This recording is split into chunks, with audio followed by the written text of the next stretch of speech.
And how does it feel to be the one that's center stage?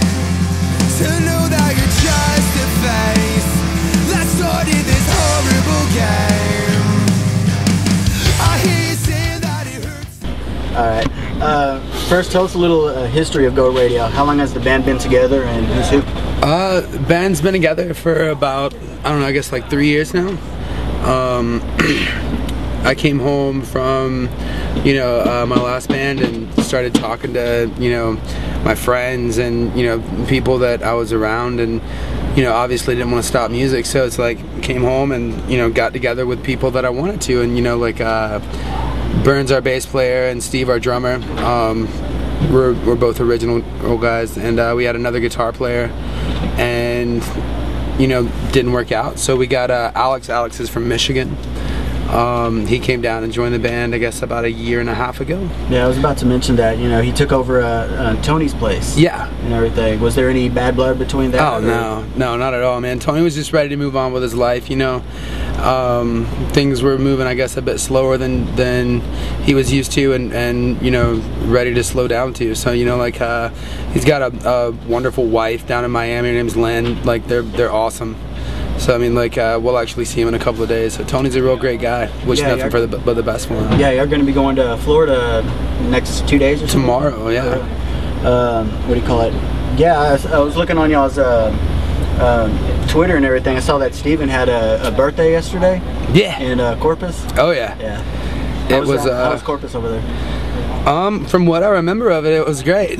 But like you said, it was Steve's birthday. It was a good crowd. About 500 people came out. We did a record night and merch on this tour. It was.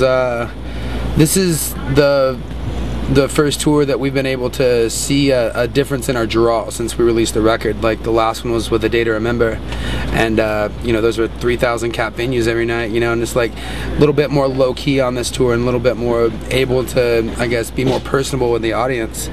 And so I mean, last night was great. We'd never been through Corpus Christi. I'd never been there in my life, and there were a lot of people. Like I said, we did record numbers and merch. We did, the entire night was just having a good time with all the fans and all the friends that we've got. And, it was a really, really great night. Cool.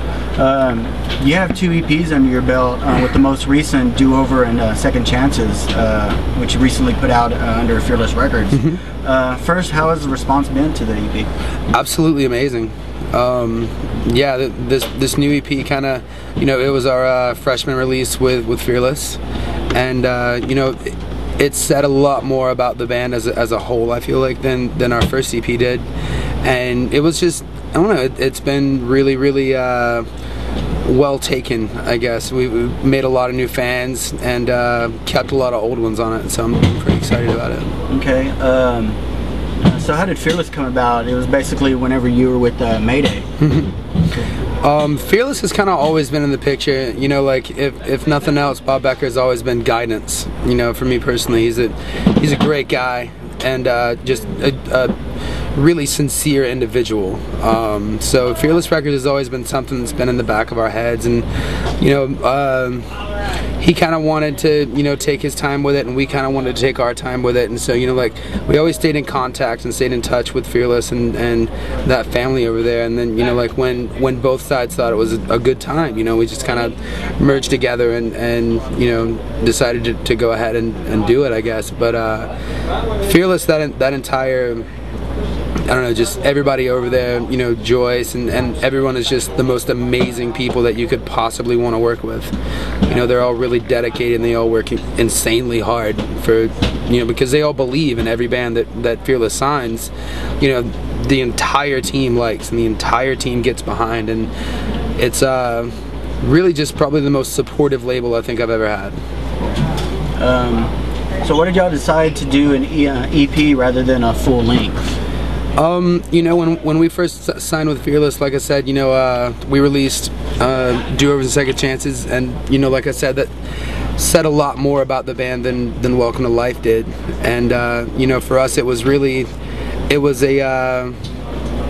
kind of like, okay, this is who we are now. We figured out what we want to do, and we figured out how we want to play this and what role everybody wants to play in the Go Radio game, I guess. You know, like, hopefully it will eventually become a movement, but you know, like, everyone kind of like established themselves and established their parts, and the EP was just kind of like an obvious choice for us. You know, like, we wanted to come out with something quick to where we could say, hey, you know, we're alive, we're kicking, you know, it's been a long time, but we're still here, and we're still around, and we're still striving, and we're still, you know, the same starving Go Radio that we were when we released Welcome to Life. And you know, Fearless was, you know, like I said, again, good enough to get behind us on that and go, you know what, put out this EP, we'll get your full length, you know, we'll get all that worked out later, let's just do this. So that's what we did. You know, we went in the studio with Kenneth Mount and Zach Odom, which are two amazing guys,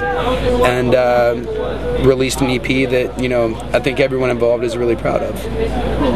And I read that you had quite a number of songs already written prior to this, and we'll see a lot of those songs on the next album? I think there'll be a lot of variations of those songs. You know, we're, as a band, you know, like, when we write it, it's always really, you know, now and here, and you know, this is what I'm feeling right now, and this is what's going on with me right now. So I don't think that we're gonna, you know, necessarily release songs that we wrote when we were in a different place, but so much is, you know, kind of pull from those ideas and those emotions, and kind of funnel some of it into this record. Yeah. Let me see. I figure out where I was at. Now, you're doing a little bit of touring for this EP and everything. After this tour, where they are going to be going into the studio to work on the next album, actually. Yeah, we're super excited about it. I've got, you know, probably 20 songs demoed out for it now. We're gonna do another 20 when we get home. You know, it's gonna be a lot of fun. We're going in with Tim O'Hare, which has always been someone that I've looked up to.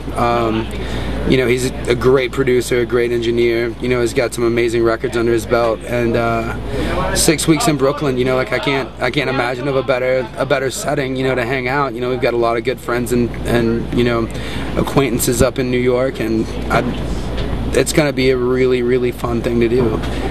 Cool. And when do you plan on releasing that?